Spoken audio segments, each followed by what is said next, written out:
भारत के निम्नलिखित में से किस राज्य में महिलाओं की संख्या पुरुषों से अधिक है? वो राज्य कौन सा है जिसमें लिंगानुपात सबसे अधिक है? वो है केरल।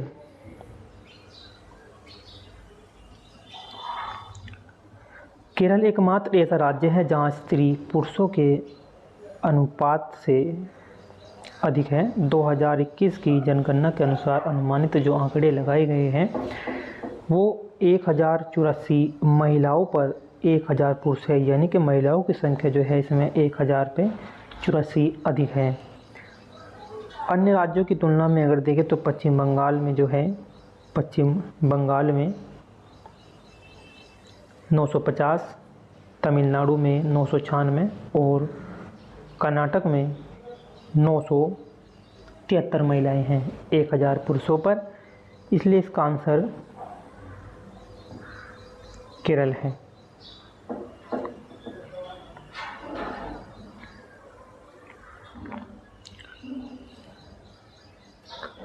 उत्तर प्रदेश राज्य की वित्तीय क्रियाओं की निगरानी करने के लिए कौन सी वेबसाइट तैयार की गई है?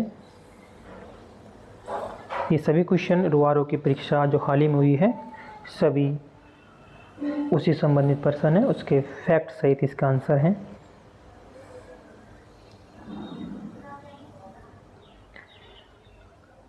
ऑप्शन नंबर ए है कोसवानी। कोसवानी उत्तर प्रदेश सरकार के द्वारा तैयार की गई एक डिजिटल वेबसाइट है जो राज्य की वित्तीय गतिविधियों की निगरानी और पारदर्शिता सुनिश्चित करने के लिए बनाई गई है। यह राज्य बजट, व्यय और भुगतान संबंधी जानकारी को रियल टाइम में उपलब्ध कराती है।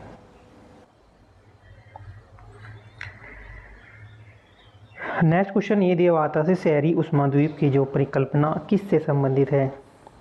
शहरी क्षेत्र में तापमान में कमी या आसपास के ग्रामीण क्षेत्रों में शहरी क्षेत्रों में अधिक तापमान, वृक्ष आच्छादन की अधिकता और ऊर्जा के उपयोग में कमी। तो इसका सही आंसर है ऑप्शन नंबर बी है, आसपास के ग्रामीण क्षेत्रों से शहरी क्षेत्रों में अधिक तापमान रहता है।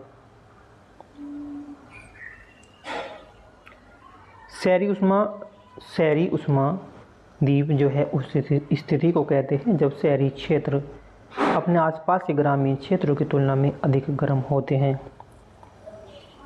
कंक्रीट और डायमर जैसी सतह जो गर्मी को अवशोषित करती है। हरित क्षेत्र की कमी, वाहन और उद्योगों से निकलने वाली गर्मी और शहरीकरण और भवनों की घनता। नेक्स्ट क्वेश्चन ये दिया हुआ था कि दी पॉपुलेशन बम नामक पुस्तक के लेखक कौन है? अच्छा क्वेश्चन था। दी पॉपुलेशन बम नामक पुस्तक के लेखक कौन है? इसका ऑप्शन नंबर सी दिया हुआ था, Paul R Ilyich.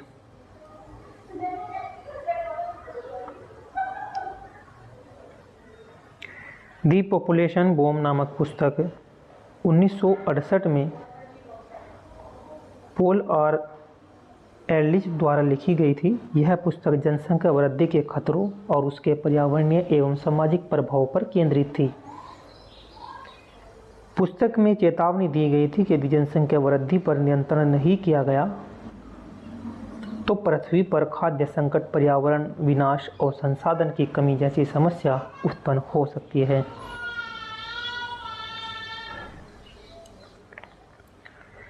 Next question है कि जैव उर्वरक क्या है? इसका ऑप्शन नंबर सी दिया हुआ है, सूक्ष्म जीवों का संचयन, कल्चर।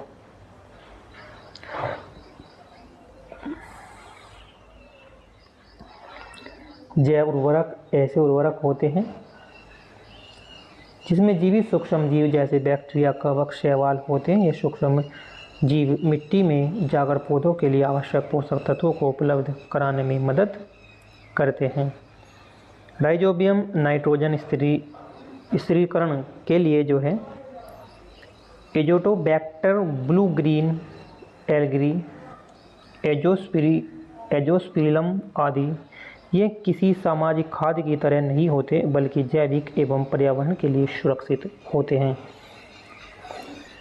नेक्स्ट क्वेश्चन दिया हुआ है कि राष्ट्रीय कृषि अर्थव्यवस्था और नीति अनुसंधान संस्थान किस शहर में स्थित है?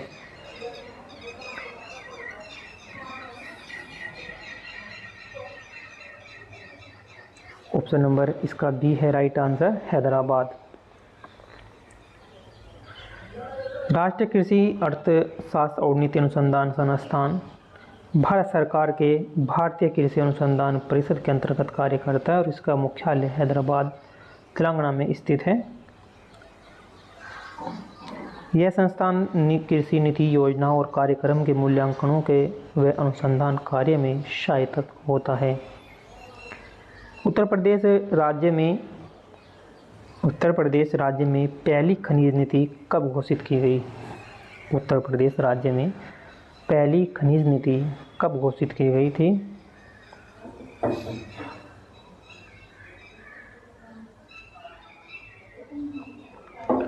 इसका ऑप्शन नंबर बी है 29 दिसंबर 1997 को। 29 दिसंबर 1997 को। तो उत्तर प्रदेश राज्य सरकार ने पहली बार 29 दिसंबर 1997 को खनिज नीति घोषित की थी 1997 में। इस नीति का उद्देश्य राज्य में खनिज संसाधनों के सतत एवं पारदर्शी तरीके से दोहन, निवेश प्रोत्साहन, पर्यावरण संरक्षण एवं रोजगार सृजन को बढ़ावा देना था। यह नीति खनन क्षेत्र में निजी भागीदारी और निवेश को आकर्षित करने की दिशा में एक महत्वपूर्ण कदम थी।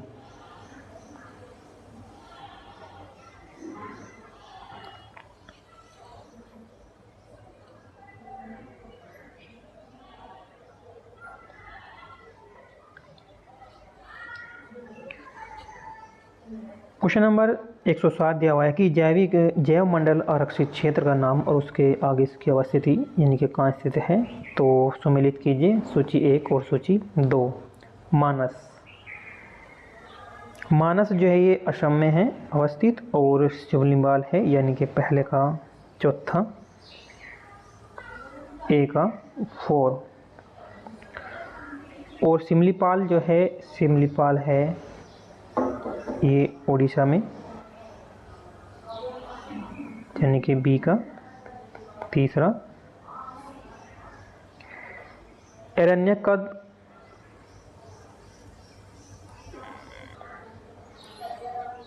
ये दिया गया है। अरण्यकदलई या अगस्तमलाई ये जो है ये कहाँ पर है? ये केरल राज्य में इसकी अवस्थिति है। और नोकरेक जो है ये मेघालय में है यानी कि 3रे का है 2रा और डी का है 1ला। इस प्रकार से इसके सही सम्मिलित बनेंगे।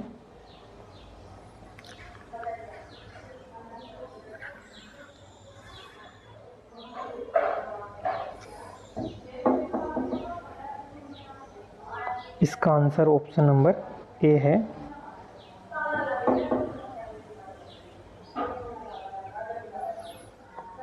मानस जैव मंडल जो आरक्षित क्षेत्र है असम में स्थित है। यह है यूनेस्को की विश्व धरोहर स्थल भी है। सिमलीपाल ये ओडिशा राज्य में प्रसिद्ध बायोस्फीयर रिजर्व है। और अगस्तमलाई जो है ये केरल और तमिलनाडु की सीमा पर स्थित मुख्यतः केरल में ही है। नोकरेक ये मेघालय राज्य में अवस्थित है, जैव विविधता के लिए प्रसिद्ध है।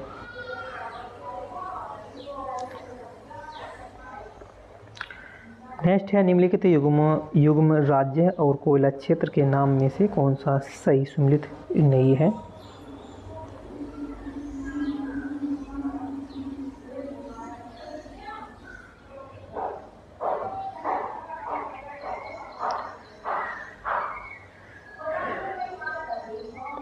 तो कौन सा इसमें सम्मिलित नहीं है? राज्य महाराष्ट्र है। महाराष्ट्र में जो कोयला क्षेत्र है वार्धा घाटी बिल्कुल सही है। छत्तीसगढ़ कोरबा।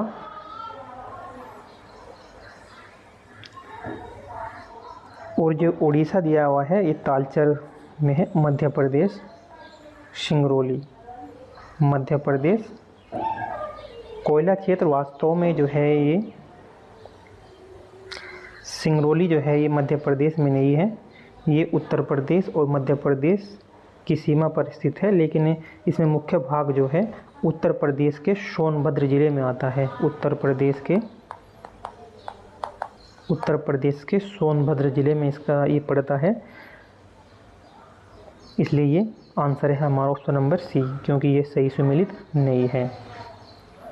अब इसकी व्याख्या देखते हैं कि सिंगरौली कोयला क्षेत्र वास्तव में उत्तर प्रदेश और मध्य प्रदेश की सीमा पर स्थित है, लेकिन इसमें मुख्य भाग जो है उत्तर प्रदेश सोनभद्र जो जिला है उत्तर प्रदेश का, वहाँ पर ये आता है। जबकि सिंगरेनी जो पर्सन में दिया गया है तेलंगाना राज्य में है, और यह जो है यह राज्य द्वारा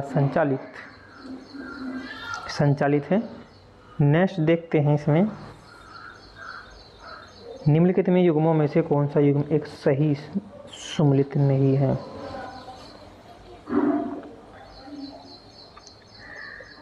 तो विशाखापट्टनम जो ये पहला इसका ऑप्शन दिया हुआ विशाखापट्टनम, ये प्राकृतिक पत्तन है, सही है।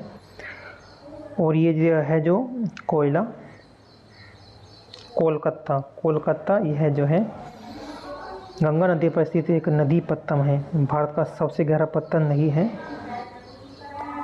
तो ये जो है एक गंगा नदी पर स्थित एक नदी पत्तन है, और यह भारत का सबसे गहरा पत्तन नहीं, भारत का सबसे गहरा बंदरगाह है, पत्तन नहीं।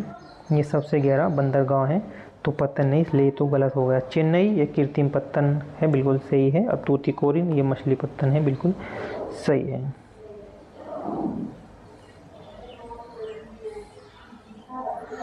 तो सीक्वेंस में देखते हैं कि विशाखापट्टनम जो है पत्तनम, यह है प्राकृतिक बंदरगाह है आंध्र प्रदेश में स्थित। कोलकाता यह गंगा नदी पर स्थित एक नदी पत्तन है, और भारत का सबसे गहरा पत्तन नहीं, बल्कि भारत का सबसे गहरा बंदरगाह ही विशाखापट्टनम है। चेन्नई यह भारत का एक कृत्रिम पत्तन है, पोर्ट बोलते हैं जिसे। और ये तूतीकोरिन यह मत्स्य पर आधारित पत्तन है। नेक्स्ट है, निम्नलिखित में से कौन सी नकद फसलों से संबंधित है। नकदी फसल जो होती है, नकदी फसल उसे कहते हैं जो बेचने के लिए उसे उगाया जाता है, बेचने के लिए जिसे उगाया जाता है। तो नकदी फसल से संबंधित आपका आलू है, आपका गन्ना है, और ये है कपास। 1, 3 और 4।